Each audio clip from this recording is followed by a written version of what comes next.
Kasus COVID-19 meningkat, Kabupaten Batubara masuk zona merah. Terdakwa pembunuhan Hakim PN Medan Zuraida Hanum divonis pidana mati oleh Hakim Pengadilan Negeri Medan.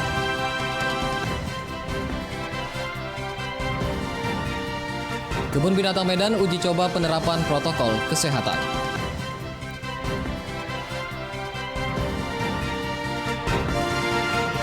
Halo pemirsa, senang sekali kami dapat kembali hadir di hadapan Anda dalam program Wajah Sumut edisi Kamis 2 Juli 2020. Selain 3 berita utama tadi, kami juga telah menyiapkan informasi menarik lainnya selama 30 menit ke depan. Bersama saya, Dana Pangaribuan, inilah Wajah Sumut selengkapnya.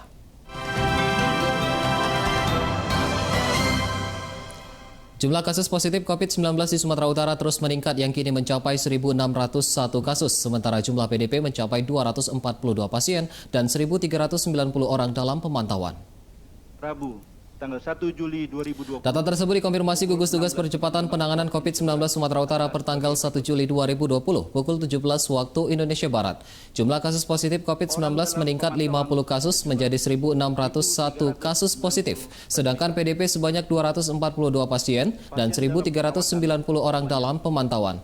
Untuk kasus positif yang meninggal dunia berjumlah 98 orang dan yang telah dinyatakan sembuh terus meningkat menjadi 417 orang. Juru bicara gugus tugas COVID-19 Sumatera Utara Wiko Irwan menyampaikan langkah terbaik guna memutus rantai penyebaran COVID-19 adalah dengan mematuhi protokol kesehatan, terutama penggunaan masker ketika beraktivitas. 417 orang. Saudara-saudara warga Sumatera Utara yang saya hormati, kasus positif COVID-19 di Batubara bertambah 4 kasus dalam waktu 2 hari. Penambahan kasus positif menjadikan Batubara masuk dalam zona merah penyebaran COVID-19. Adanya penambahan 4 kasus positif COVID-19 dibenarkan Kepala Dinas Kesehatan sekaligus juru bicara gugus tugas percepatan penanganan COVID-19 Batubara, Wahid Kusairi. Menurut Wahid, saat ini di Batubara sudah ada total 9 kasus terkonfirmasi positif COVID-19 berdasarkan hasil uji swab PCR.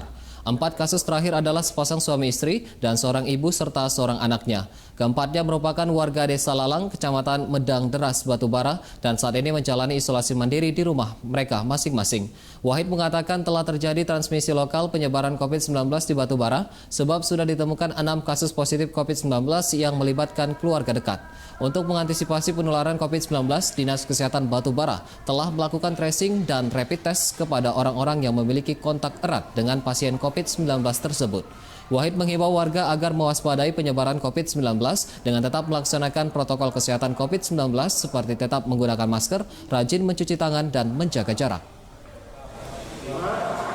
Dengan meningkatnya kasus di Kabupaten Batubara dan dengan jumlah kasus yang 9 kasus ini menempatkan Batubara ini sebagai zona merah, sudah zona merah. Nah, dengan adanya kasus ini tadi sudah jelas bahwa pemirsa, PLT Wali Kota Medan Ahyar Nasution menyampaikan tidak ada pembatasan ekonomi dalam menghadapi pandemi COVID-19 menuju era kenormalan baru.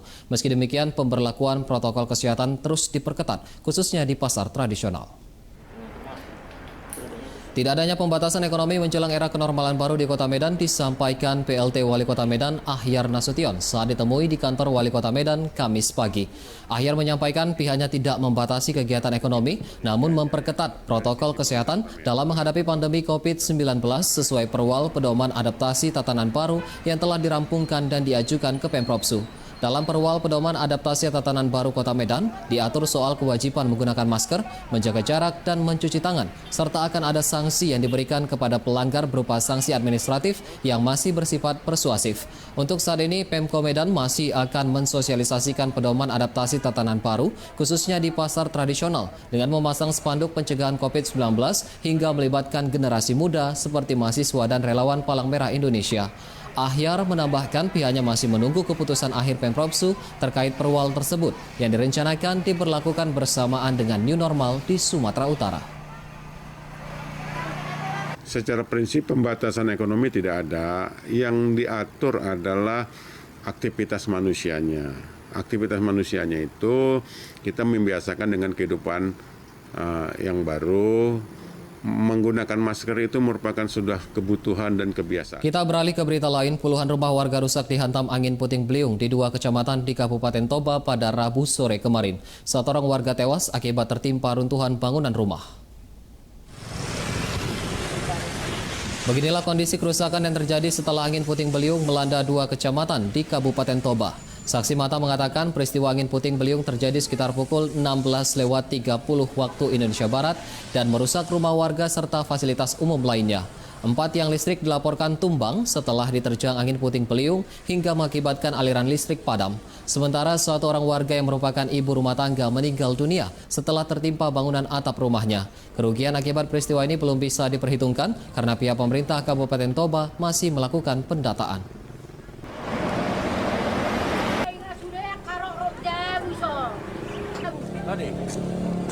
Satu unit kapal motor mengangkut sembako karam di Selat Malaka di sekitar perairan Pulau Jemur, Provinsi Riau. Sementara 9 anak buah kapal berhasil diselamatkan oleh kapal nelayan yang berlayar di sekitar lokasi kejadian.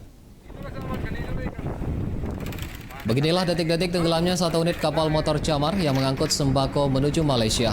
Karena cuaca buruk dan diterjang ombak setinggi 2 meter, kapal bertonase 151 gross ini tenggelam di Selat Malaka, tepatnya di perairan Pulau Jemur, Kabupaten Rokan Hilir, Provinsi Riau pada Selasa lalu. Sebelum kapal tenggelam, ke-9 anak buah kapal berhasil diselamatkan kapal nelayan yang melintas di lokasi tersebut. Seluruh ABK yang selamat kemudian dibawa ke kantor Kesyahbandaran Otoritas Pelabuhan di Teluk Nibung. Menurut salah seorang anak buah kapal, ombak besar setinggi 2 meter menghantam lambung kiri kapal dan mengakibatkan air memasuki ruangan kapal hingga menenggelamkan kapal. Sementara Kepala Kantor Kesyahbandaran dan Otoritas Pelabuhan Tanjung Balai Asahan Afrizal Tanjung menyebutkan pihaknya kini masih menyelidiki penyebab kapal karam dengan mengambil keterangan anak buah kapal. Faktor cuaca itu keterangan dari ABK, cuaca angin kencang dengan ombak lebih kurang 2 meter menghantam sisi lambung kiri kapal dan menyebabkan air. Kita ke berita selanjutnya. Ratusan driver ojek online di Medan Kamis siang berunjuk rasa ke kantor Gojek perwakilan Kota Medan di kawasan perumahan CBD Polonia. Dalam aksinya, massa menolak adanya perubahan sistem fee yang dilakukan pihak perusahaan. Ratusan driver ojek online berunjuk rasa di depan kantor Gojek Kota Medan di Komplek CBD Polonia Medan meminta pihak Gojek tidak mengubah sistem pendapatan fee atau insentif dalam setiap orderan serta sejumlah tuntutan lainnya. Demo yang berlangsung sejak pagi tadi mendapat pengawalan dari pihak kepolisian. Untuk mengantisipasi hal yang tidak diinginkan, polisi menyiagakan 2 unit mobil water cannon di lokasi demo. Dalam aksi tersebut, massa pendemo berupaya melakukan penyegelan kantor, namun dihalangi oleh petugas kepolisian yang berjaga. Aksi ini merupakan aksi kesekian kalinya yang dilakukan driver Gojek memprotes tindakan yang dilakukan pihak perusahaan angkutan online tersebut terhadap para drivernya.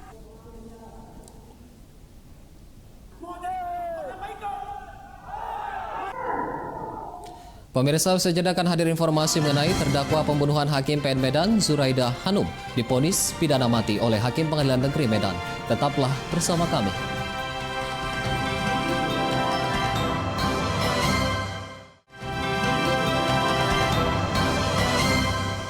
Anda masih bersama kami di Wajah Sumut. Terdakwa pembunuhan Hakim PN Medan Zuraida Hanum divonis pidana mati oleh Hakim Pengadilan Negeri Medan. Sementara 2 terdakwa eksekutor dijatuhi vonis berbeda masing-masing pidana seumur hidup dan 20 tahun penjara. Sidang putusan terhadap 3 terdakwa kasus pembunuhan Hakim Jamaluddin dilaksanakan di ruang Cakra 8 Pengadilan Negeri Medan pada Rabu siang kemarin. Majelis Hakim Erintua Damanik menjatuhkan vonis pidana mati bagi terdakwa Zuraida Hanum, sedangkan 2 eksekutor pembunuhan masing-masing Jeffrey Pratama divonis penjara seumur hidup dan pidana 20 tahun penjara bagi terdakwa Reza Fahlevi. Vonis pidana mati bagi terdakwa Zuraida Hanum diberikan karena memenuhi 3 unsur hal yang memberatkan, yakni pembunuhan dilakukan pada suaminya sendiri, pembunuhan tergolong sadis, dan pembunuhan dilakukan terhadap pejabat negara. Ketiganya dijerat pasal 340 KUHP Junto pasal 55 ayat 1 dan 2 KUH Pidana, subsidiar pasal 338 KUHP Junto pasal 55 ayat 1 dan 2. Menanggapi putusan pidana mati tersebut, kuasa hukum Zuraida Hanum mengatakan akan berkonsultasi terlebih dahulu dengan terdakwa terkait pengajuan banding ke Pengadilan Tinggi. Kepada terdakwa Zuraida Hanum, oleh karena itu dengan pidana mati. Setelah divonis hukuman mati oleh Majelis Hakim Pengadilan Negeri Medan atas pembunuhan Hakim Jamaluddin, Zuraida Hanum sesalkan putusan hakim atas vonis yang dijatuhkan serta berencana akan melakukan banding. Pasca vonis hukuman mati yang dijatuhkan, Zuraida Hanum yang merupakan tersangka pembunuhan terhadap suaminya menyesalkan vonis yang dijatuhkan hakim kepadanya. Sidang pembacaan vonis yang dilaksanakan secara daring ini diikuti tersangka Zuraida Hanum di Rumah Tahanan Perempuan Kelas 2A Tanjung Gusta Medan. Zuraida menyampaikan keberatan atas vonis tersebut karena putusan hakim dinilainya tidak mengedepankan pertimbangan yang adil terkait perbuatan almarhum Hakim Jamaluddin semasa masih menjadi suaminya. Atas putusan tersebut, Zuraida berencana akan melakukan banding hingga ke Mahkamah Agung agar dapat meringankan hukuman. Mereka tidak bisa sedikit aja punya hati nurani. Seolah saya paling bersalah di sini, tanpa sebab apapun saya berbuat seperti ini, seolah seperti padahal udah cukup sakit saya dibikinnya. Kita ke berita selanjutnya. Badan Narkotika Nasional Kabupaten Mandailing Natal menggagalkan peredaran narkotika jenis ganja seberat 293 kg dari dalam truk ekspedisi dan meringkus 3 orang tersangka. Inilah video amatir yang diambil petugas BNNK Madinah saat melakukan penangkapan 3 orang tersangka kurir ganja. Petugas menemukan ganja siap edar seberat 293 kg dalam kemasan 16 karung dari dalam bak truk ekspedisi di jalur lintas Sumatera, tepatnya di Desa Laru, Kecamatan Tambangan, Mandailing, Natal. Dari hasil pemeriksaan petugas, para pelaku mengaku telah 4 kali melakukan pengiriman ganja yang diperoleh dari seorang bandar di Kecamatan Panyabungan Timur untuk dibawa ke Kota Lampung dan Malang. Para pelaku mengaku mendapatkan upah Rp500.000 hingga Rp1.000.000 yang dihitung dari masing-masing per 1 kg ganja yang dibawa. Kepala BNNK Madinah AKBP Ramlan mengatakan penangkapan 293 kg ganja ini merupakan hasil pengembangan temuan ladang ganja di perbukitan Torsihite beberapa waktu lalu. Ketiga tersangka dijerat pasal 114 junto pasal 132 Undang-Undang Nomor 35 Tahun 2009 tentang narkotika dengan ancaman hukuman minimal 5 tahun penjara.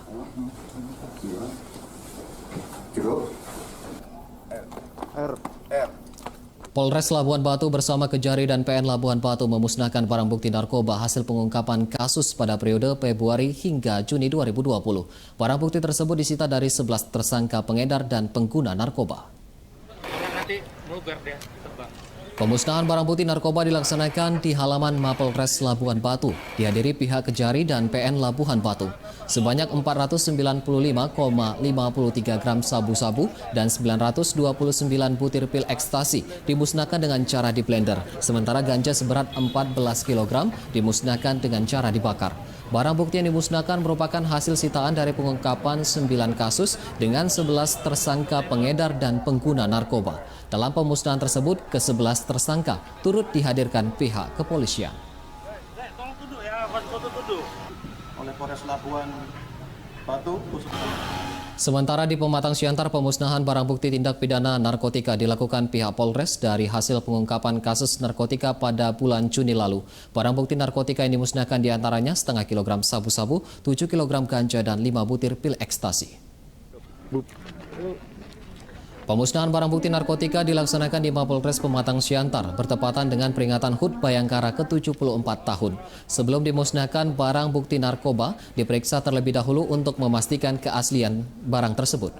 Pemusnahan barang bukti ganja dilakukan dengan cara dibakar, sementara pemusnahan sabu dan pil ekstasi dilakukan dengan cara di blender. Kapolres Pematang Siantar AKBP Budi Pardamean mengatakan seluruh barang bukti yang dimusnahkan merupakan hasil pengungkapan kasus yang dilakukan Serse Narkoba Polres Pematang Siantar pada akhir Juni lalu.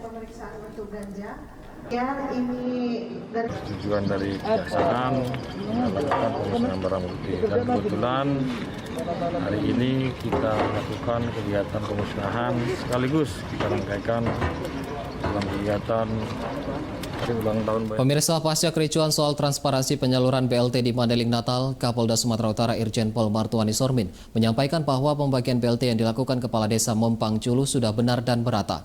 Aksi tersebut terjadi diduga akibat adanya keterlibatan kelompok provokatif.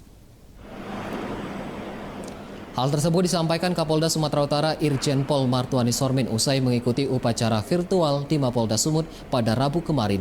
Kapolda menyampaikan berdasarkan laporan yang diterima, pembagian BLT yang dilakukan Kepala Desa Mompang Julu sudah benar dan diberikan merata.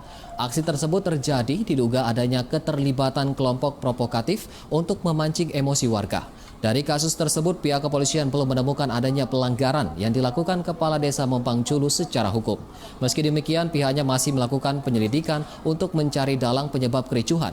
Sebelumnya, aksi demo ratusan warga Desa Mompang Julu, Kecamatan Panyabungan Utara, Mandeling, Natal terjadi pada Senin kemarin, menuntut pencopotan kepala desa karena dituding tidak transparan dalam menyalurkan BLT bagi warga terdampak COVID-19. Aksi ini berakhir bentrok setelah petugas berupaya membuka akses jalan lintas Sumatera yang diblokade warga sejak pagi hingga malam hari. Ada oknum-oknum yang menjadi provokator. Apapun yang diputuskan kepala desa sebenarnya sudah musyawarah. Dan tidak semua mendapat BLT. Tapi dengan lembaga musyawarah masyarakat, ya ada juga tokoh-tokoh masyarakat, tokoh adat, tokoh agama di situ yang setuju bahwa mereka dibagi. Usai jeda kami akan kembali dengan informasi mengenai Kebun Binatang Medan uji coba penerapan protokol kesehatan. Tetaplah bersama kami.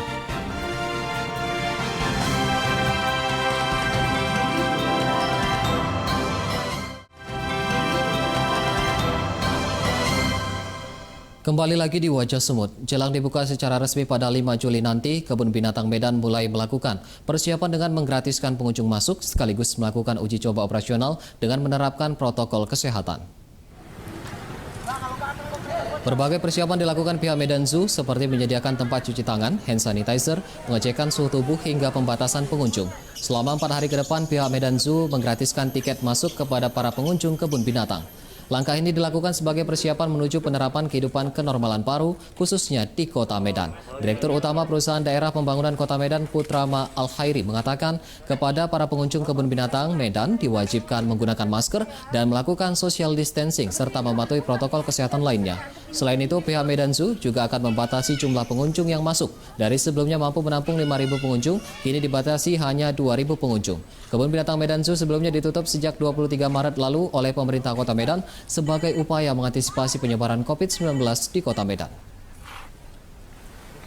Kita mencoba memulai protokol kesehatan selama 4 hari dari tanggal 1 sampai tanggal 4 dan pengunjung free masuk ke Medan Zoo untuk proses uji coba dalam operasional Medan Zoo. Memperingati hari ulang tahun Bayangkara ke-74 tahun, personil kepolisian daerah Sumatera Utara melakukan aksi bersih-bersih di Masjid Raya Al-Masyun, Kota Medan. Kegiatan pembersihan di lingkungan areal Masjid Al-Masyun dilakukan kepolisian daerah Sumatera Utara dipimpin Kapolda Su Irjen Pol Martuani Sormin. Pembersihan dilakukan mulai dari halaman masjid, taman, sekitar tempat pembuangan sampah hingga sudut bangunan masjid. Aksi ini dilakukan sebagai bentuk kepedulian Polri terhadap rumah ibadah sekaligus bentuk kampanye menjaga kebersihan di tengah pandemi COVID-19. Kegiatan ini juga dilaksanakan sebagai rangkaian peringatan HUT Bayangkara yang ke-74 tahun. Dalam kegiatan, Kapolda Sumatera Utara Irjen Pol Martuani Sormin menyerahkan bantuan sembako kepada pengurus masjid. Kapolda mengajak seluruh elemen, baik tokoh agama, tokoh masyarakat maupun ormas kepemudaan agar bisa turut serta bersama pemerintah membantu masyarakat di tengah pandemi COVID-19. Mudah-mudahan dengan bakti sosial ini bisa meringankan beban masyarakat dalam masa pandemi coronavirus ini. Untuk tempat ibadah Pak, berapa banyak di seluruh tempat ibadah kita juga laksanakan pembersihan kurve. Memperingati hari ulang tahun Bayangkara ke-74 tahun, Kapolsek Medan Timur mendapat kejutan dari wartawan dan Muspika Kecamatan Medan Timur. Perayaan HUT Bayangkara yang dilangsungkan secara spontan ini juga seiring dengan perayaan ulang tahun Kota Medan yang ke-430 tahun.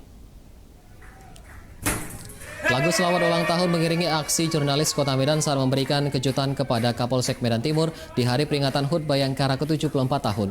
Sepotong kue disampaikan para jurnalis kepada Kapolsek, Kompol M. Arifin, dan para personel lainnya. Kapolsek Medan Timur kemudian meniup lilin sebagai simbol dan rasa syukur di hari peringatan HUT Bayangkara yang ke-74 tahun. Kejutan berikutnya kembali datang dari Kodim Medan Timur dan unsur Kecamatan Medan Timur saat Kapolsek dan jajaran hendak melaksanakan apel. Rombongan Kodim dan unsur pimpinan Kecamatan Medan Timur datang datang membawa tumpeng untuk diserahkan kepada Kapolsek dalam rangka peringatan HUT Bayangkara. Selain merayakan HUT Bayangkara ke-74 tahun, Muspika Kecamatan Medan Timur juga merayakan hari ulang tahun Kota Medan yang ke-430 tahun yang juga jatuh pada tanggal 1 Juli. Pada kegiatan perayaan hari ulang tahun Bayangkara ke-74 ini, Polsek Medan Timur membagikan 740 masker pada pejalan kaki dan pengguna kendaraan yang melintas di depan kantor Polsek Medan Timur sebagai bentuk kepedulian Polri dalam pencegahan penyebaran COVID-19.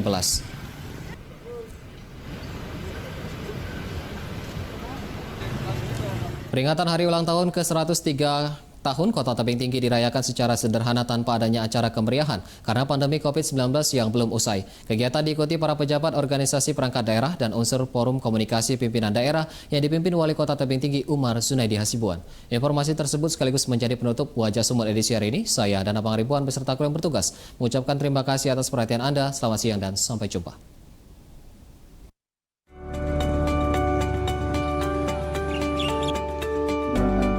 Puncak peringatan hari ulang tahun ke-103 Kota Tebing Tinggi digelar dengan kegiatan ziarah di makam keluarga Datuk Bandar Kajum yang merupakan tokoh pendiri Kota Tebing Tinggi. Kegiatan ziarah diisi dengan pembacaan riwayat berdirinya Kota Tebing Tinggi yang diprakarsai Datuk Bandar Kajum, kemudian dilanjutkan dengan tabur bunga dan pembacaan doa. Umar Zunaidi mengatakan kegiatan ziarah di makam keluarga Datuk Bandar Kajum ini rutin dilakukan saat peringatan hari ulang tahun Kota Tebing Tinggi yang jatuh pada tanggal 1 Juli. Namun pada perayaan hari ulang tahun yang ke-103 ini, gelaran acara hiburan maupun pameran ditiadakan seperti pada tahun-tahun sebelumnya.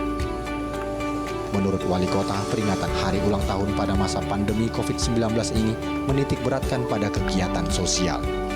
Tidak mengadakan kegiatan yang sifatnya hiburan.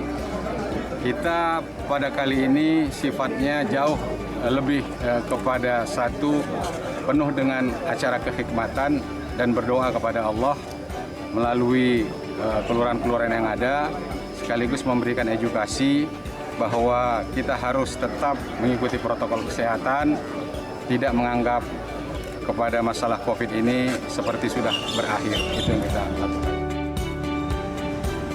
Rangkaian kegiatan peringatan HUT Kota Tebing Tinggi dilanjutkan dengan sidang paripurna peringatan Hari Ulang Tahun Kota Tebing Tinggi yang digelar di kantor DPRD Kota Tebing Tinggi.